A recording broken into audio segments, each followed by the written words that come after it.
Alright guys, definitely possible, but we're going to make a blue cheese salad in less than a minute. Alright, so you got a head of lettuce, it's just whatever. The heavier they are for their weight, the more so they're going to be like that shredded lettuce like Taco Bell. Look for the ones that are like, or not Taco Bell, more like the Mexican shredded lettuce, you know what I'm talking about. Look for one that's a little bit lighter if you want to do a blue cheese salad. We're going to do a rough chop on this sucker. Doesn't have to be anything fancy. Throw it in a bowl, bomb. Now we're going to throw in some sour cream. Or you can use the fancy junk blue cheese dressings they sell at the store. Mix it up. Take a tomato, cut it in half, cut it down.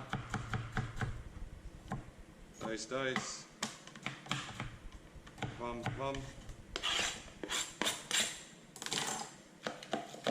Toss up. And now for the flavor of the blue cheese. You gotta use blue cheese crumbles, but we don't have it. We're gonna use the fancy junk and then blue cheese dressing, because we didn't have blue cheese crumbles.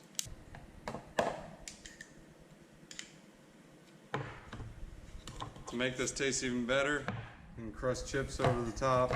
I wouldn't use croutons, I'd say crush over chips. But you see how it's kind of very, very creamy?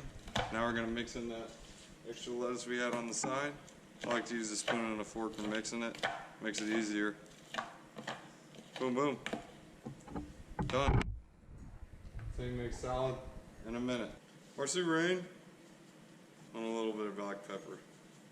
If you guys want to use something really good on a blue cheese salad, some of this raspberry glaze right over the top.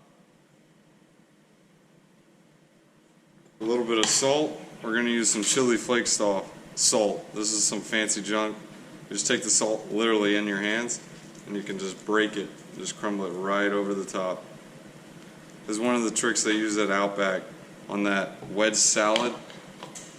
They just use some salt on it. That's what makes it good. Thanks for watching, guys. Salad in a minute.